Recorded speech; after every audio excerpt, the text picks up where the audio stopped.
On est tous là à lire des infos sur tout et tout le temps, et en soi bah c'est chouette, l'information n'a jamais été aussi accessible qu'elle ne l'est actuellement. Le truc c'est qu'avec toutes ces informations qui arrivent à la chaîne, eh bien on peut se mettre à croire tout et n'importe quoi. Et les fake news sont légion vu que des trucs hallucinants vont possiblement faire plus de clics, plus de trafic et donc plus de tunas. Et puis bon, après tout, peu de gens vont vérifier si c'est vrai ou non, donc pourquoi se priver? Alors en réalité, les fake news ne sont pas forcément moins présentes, mais sont de plus en plus facilement repérables et la plupart d'entre vous savent les déceler. Mais pourtant, je suis certain que dans celles que je vais vous énumérer dans cette vidéo, vous en pensiez au moins une de vraie. Alors je vais pas être là à dire que vous êtes débiles et que vous croyez n'importe quoi sur internet, je sais que vous êtes tous des surdoués, d'ailleurs savez-vous qu'appuyer sur le pouce bleu vous donne plus 10 points de QI, le bouton d'abonnement 20 et la cloche 30? Eh oui, hein, c'est promis no fake. Mais voilà, tout le monde se fait avoir, moi y compris d'ailleurs avec par exemple un de ces points, et aujourd'hui, eh bien je vais rétablir la vérité sur tout ça. Et on commence sans plus tarder avec la naine psychopathe qui se faisait vraiment passer pour un enfant. Vous avez tous vu passer cette histoire en fin 2019 avec la découverte par ses parents ébahis et stupéfaits que leur fille adoptive ukrainienne, Natalia Grace, qu'ils ont adoptée à l'âge de 6 ans, était en fait une naine psychopathe de 30 ans, qui ne grandissait pas normalement pour une personne atteinte de nanisme et qui se faisait passer pour une petite fille dans le but de les tuer. Oh là là, c'est comme le film Esther, dis donc, vraiment pas de chance pour les parents Barnett. Ouais voilà, trop lol, et donc bah la vie c'est un peu Black Mirror, non? Bah pas en fait,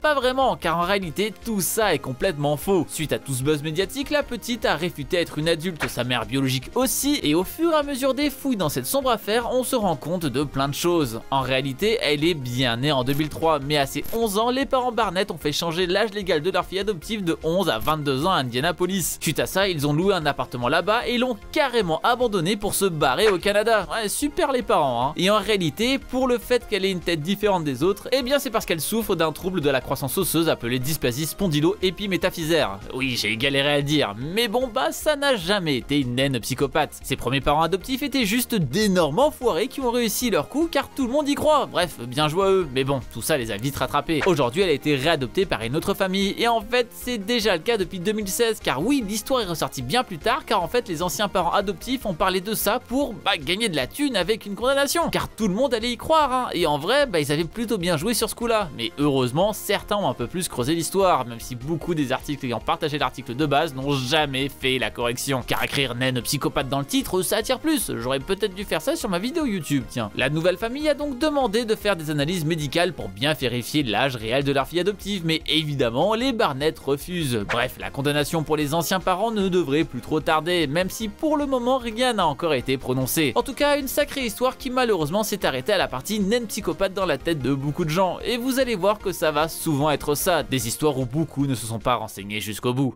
L'homme qui a vraiment perdu un mot de passe à 200 millions de dollars?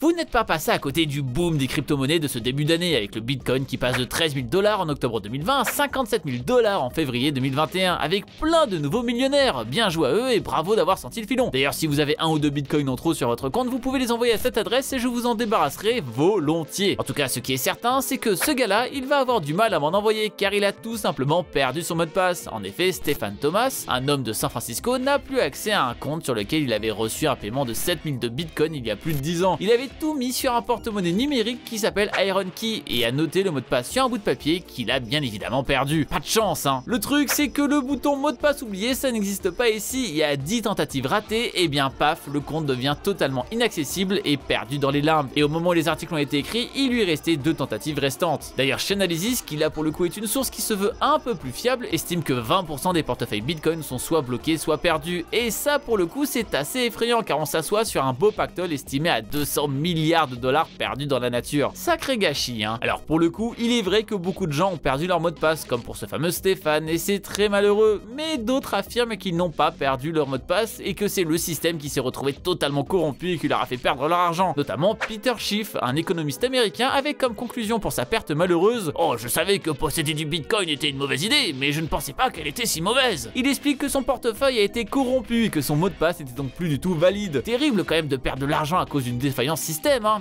Ouais, surtout quand la défaillance système n'existe tout simplement pas. En effet, beaucoup de personnes travaillant dans le secteur lui confirment que c'est impossible. Pire encore, Eric Vourès, le CEO de ShapeShift, explique ce qu'il s'est réellement passé. Il l'a aidé à mettre en place un compte sur son téléphone en 2018, lui a carrément donné 50 $ en Bitcoin pour qu'il essaie, sauf que le bonhomme a oublié son mot de passe et n'a jamais sauvegardé sa clé de récupération. Bref, le roi des bouffes. Il essaie de se justifier en réponse en disant qu'il n'a jamais changé de mot de passe et qu'on ne lui a jamais parlé de cette clé. Bref, il passe pour un clown. Chine. Mais pourquoi fait-il ça alors? Eh bien car il fait partie de ceux qui ne croient pas du tout en ce marché et qui ont même envie qu'il coule tout simplement. Car bah vu qu'en tant qu'économiste il est sur un marché beaucoup plus classique, cela risque un peu de tout chambouler. Ouais, on est pile poil dans le scénario où on pourrait caler un OK boomer. Mais bon, de toute façon, vu qu'il croit pas du tout en ce projet, il explique que son but était de garder son bitcoin pour sombrer avec lui et qu'au final, il a juste sombré plus vite que le reste du monde. Ouais, le monsieur reste sur ses convictions jusqu'au bout et est devenu la risée du monde des crypto-monnaies. Et là dans cette histoire, on peut voir un autre effet qui se coule des news qui sont en fait des fake news. Beaucoup de gens se sont mis à réfuter la perte de Stéphane, celui qui avait fait beaucoup parler de lui en mélangeant les infos. Et donc une vraie news devient une fake news dans la tête de beaucoup car tout se mélange. Bref, on s'en sort pas et encore une fois, faut vraiment arrêter de lire juste le titre des articles. Winnie l'ourson, l'ours vraiment maudit de Chine?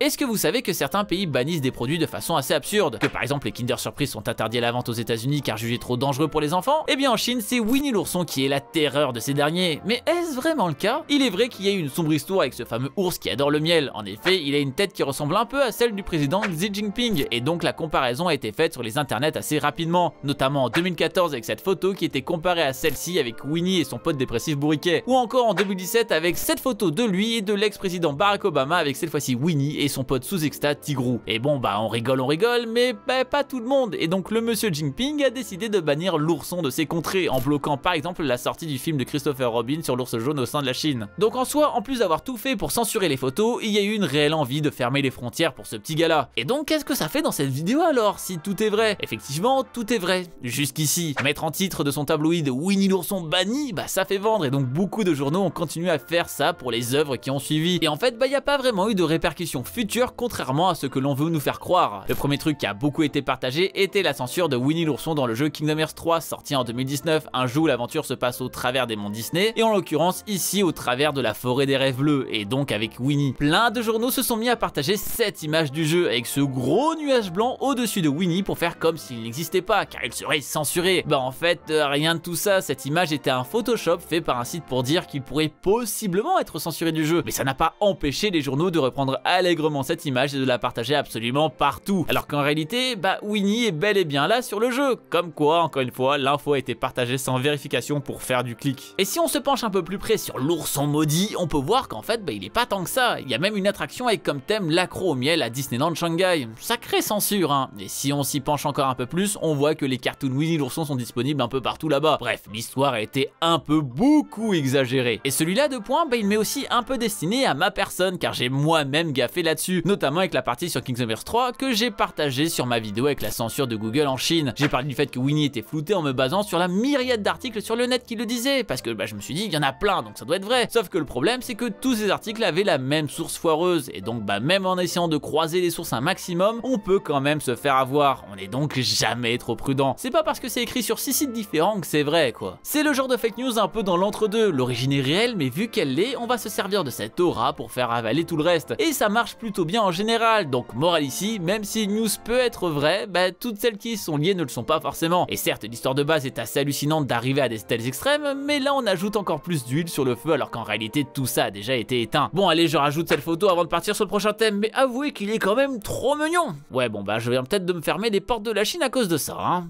Le petit déjeuner, vraiment le repas le plus important de la journée? En voici une qui ne parle ni de dictature, ni de crypto-monnaie, ni de naines psychopathes. Non, ici on va parler juste de lobbyisme qui a réussi à endoctriner tout le monde. C'est plus sympa, hein. En effet, vous êtes possiblement au courant que beaucoup disent que le petit déjeuner est le repas le plus important de la journée. C'est celui qui nous réveille, celui qui nous donne nos premières forces. Alors hop, on prend son bol de Kellogg's avec du lait qu'on aura versé après les céréales parce qu'on n'est pas un énorme mongol, et on va pouvoir croquer la vie à pleines dents. Merci la santé! Ben en réalité, c'est pas la réalité. Alors c'est pas non plus un désastre de prendre un petit déjeuner, hein, loin de là même, mais le fait que ce soit le plus important de tous, bah là c'est un peu plus problématique d'avoir ça ancré en tête, et je sais que beaucoup de vous se le disent. Mais pourquoi tout le monde pense ça alors? Eh bien car pareil, plein d'actualités pour le dire aujourd'hui, mais aussi dans des magazines diététiques des années 1917 pour les plus vieilles. Ah oui, là on parle vraiment de quelque chose de très vieux, et ça vous montre que la fake news n'est clairement pas quelque chose de récent. Sauf que le truc c'est que tout ça était des commandes de Kellogg's ou autres compagnies de céréales. Oucho, hop, les lobbies du petit déjeuner s'attaquaient déjà fort à tout ça, et à l'époque, la publicité déguisée et le manque de transparence, bah c'était déjà légion. En se penchant rapidement sur les produits, on peut voir que ces derniers sont bourrés de sucre et qu'on peut facilement atteindre des doses exorbitantes de sucre et de calories avec seulement un bol complet, car bon, entre nous, qui met vraiment que 30 grammes de céréales dans son bol comme c'est écrit au dos? Personne n'a jamais fait ça de sa vie. D'ailleurs, c'est pas non plus ce qu'on nous montre sur la photo de la boîte ou dans les pubs, hein. Et pourtant, on continue de penser que pour la croissance, c'est ça qu'il faut, même 100 ans après. Alors on peut toujours se poser la question de si c'est bon ou pas, mais l'idée de base a été soufflée par un lobby, et c'est là tout le problème. D'ailleurs, toujours cocasse de voir les vieilles pubs Frosties où il fait du basket quand on voit le sucre et les calories qu'il y a dedans, hein. Bon, on peut possiblement faire du basket en mangeant, mais je pense qu'on devient plutôt la balle, quoi, hein. McFly et Carlito ont-ils vraiment triché pour avoir 10 millions de vues? Quand je vous disais que certaines fake news étaient récentes, bah je vous mentais pas, vous n'êtes sûrement pas passé à côté. McFly et Carlito ont passé un deal avec Manu. Ils font un petit feat avec lui dans son palais si leur clip sur les gestes barrières dépasse les 10 millions de vues. J'espère que le président va raconter le moment où il a pécho sa prof dans ce petit concours d'anecdotes, hein, le bougre. D'ailleurs, j'avais prédit que ça allait arriver un jour, hein. Appelez-moi Nostradamus Techmaker maintenant. Et donc les 10 millions de vues ont été atteints, assez rapidement d'ailleurs, en moins de 2 jours. La vidéo comptabilise actuellement 14 millions de vues, bref, un sacré carton. Sauf que certains ont commencé à se poser des questions. Actuellement, une myriade d'articles commencent à pulluler comme quoi ils auraient triché pour faire leur vue. Diantre! Notamment cette enquête de Blast qui commence à faire pas mal de bruit, et je préfère couper l'herbe sous le pied assez rapidement car en fait, bah c'est complètement faux. Ou en tout cas, les arguments avancés ici le sont, car c'est ce commentaire qui est incriminé, qui a été posté des milliers de fois sous cette vidéo avec plein de mots-clés comme Minecraft, Fortnite, Pokémon et j'en passe. Et c'est donc selon eux la preuve irréfutable qu'une partie importante des commentaires et donc des vues est en fait réalisée par des bots. Sauf que bah en réalité, tout ça vient d'une vidéo d'un youtubeur britannique appelé The Spiffing Brit qui s'amuse à montrer des failles d'un système et s'est amusé à montrer celle des posts communautaires de YouTube avec le fait que beaucoup de gens voyaient les sondages sans même être abonnés. J'ai moi-même trollé avec ça sur la chaîne. Il a aussi parlé des mots-clés et du fait qu'il jouait beaucoup sur le référencement. Et il a fini par lancer ce mouvement où les viewers se mettaient à copier-coller ce commentaire absolument partout. Et ça a fini par devenir un mème sur YouTube. Et donc les gens se disaient « Ah bah j'ai posté ce commentaire pour augmenter le référencement de mon youtubeur favori, chouette !» Alors qu'on n'est même pas sûr que ça ait le moindre impact concernant les vidéos. Mais bon, n'hésitez quand même pas à l'écrire dans les commentaires juste en dessous, hein, on sait jamais. Mais bon, vous vous doutez bien que si c'était si facile de piéger YouTube et son algorithme en 2021, ça se saurait et beaucoup de gens le feraient. Et avec un gars de plus de 2 millions d'abonnés qui fait une vidéo où il explique comment exploiter le truc, évidemment que les gens le font surtout pour le troll, car YouTube est bien au courant de ça, et surtout de ce commentaire en particulier. Et donc bah l'analyse de dire ouais ce commentaire est écrit par des sociétés tierces qui augmentent le référencement des vidéos et on a trouvé la supercherie, oh là là, ça me rappelle une vidéo sur Lama Fâché qui était aussi approfondie niveau recherche. Ce qui se passe juste, eh bien c'est que des fans qui veulent absolument voir ça vont juste spammer le commentaire et même créer plusieurs comptes pour le faire, ainsi que des macros pour en écrire automatiquement à la chaîne. Bref, rien d'extravagant au final, des trucs que n'importe qui peut faire sans trop se fouler. Et je suis complètement d'accord sur le fait qu'il faut se poser la question de si cette histoire de feat est bien ou pas, si c'est politique, si derrière il doit faire une bataille des OP avec Marine Le Pen et Jacques Cheminade, histoire de ne pas en favoriser un par rapport aux autres. Mais le problème c'est que quand l'enquête entière repose sur un argument qui n'a pas vraiment été vérifié, bah tout le travail devient bancal et donc perd en crédibilité. Mais voilà, encore une fois je comprends que c'est sensationnaliste de dire oh là là, des méchants youtubeurs ont payé des bots pour faire une vidéo à l'Elysée. Sauf que bon, franchement, en réfléchissant 2 secondes, si c'était le cas, ils feraient tout pour que ce soit pas visible quand même. Genre qui s'amuse à tricher et à laisser des indices comme ça? C'est comme ceux qui pensent que le fait qu'il y ait des masques dans Animal Crossing était un indice comme quoi il y a un complot avec l'ordre mondial. Et on pourrait aussi se dire que c'est l'équipe de communication autour de Macron qui a fait ça, mais pareil, je trouve ça extrêmement absurde qu'ils utilisent un mème pour faire référencer une vidéo. Je sais bien qu'ils sont jeunes et dynamiques, mais quand même. McFly et Carlito ont largement la popularité nécessaire pour atteindre facilement ces 10 millions de vues sans avoir besoin de recourir à de la triche. Mais ça, j'imagine que les investigateurs en herbe étaient trop dans leur truc pour le remarquer. Bref, certaines fake news ont la vie dure, c'est un peu comme certaines idées reçues, sauf qu'en général, sur des actualités, on passe outre et on s'intéressera jamais à la vérité. Et donc cette vidéo est d'intérêt public car elle rétablit la vérité sur toutes ces histoires. J'ai d'ailleurs déjà pu en parler de certaines, comme avec ma vidéo sur Apple, avec le fait que beaucoup pensaient qu'ils ont créé le premier smartphone avec l'iPhone, que je vous invite à aller voir avec l'affiche en haut à droite, mais je me suis dit que cette vidéo serait intéressante car déjà pour montrer que tout le monde peut se tromper, mais surtout car il faut vraiment faire gaffe à tout ce qu'on lit sur le net. Bref, partagez cette vidéo pour rendre internet moins crédule. bidule. Et vous alors, est-ce qu'il y a une news que vous avez vu passer mais que vous savez erronée? Eh bien dites-moi tout ça en commentaire afin que la vérité éclate au grand jour. J'espère en tout cas vous avoir appris un truc. S'il y avait au moins une de ces 4 fake news que vous pensiez vraie, eh bien hop, le petit pouce bleu pour me remercier, ça fait jamais de mal. Ça sera un peu votre seal of approval. Oui, mon accent anglais est dégueu. N'hésitez pas à partager massivement cette vidéo à tous vos potes qui partagent des articles sans réfléchir juste en lisant le titre, histoire de leur faire arrêter ça. Et bien sûr, si ce n'est pas déjà fait, abonnez-vous à la chaîne en cliquant sur le logo qui vient d'apparaître en haut à droite de votre écran. C'était Léo de la chaîne Techmaker et surtout, n'arrêtez jamais d'apprendre. Salut!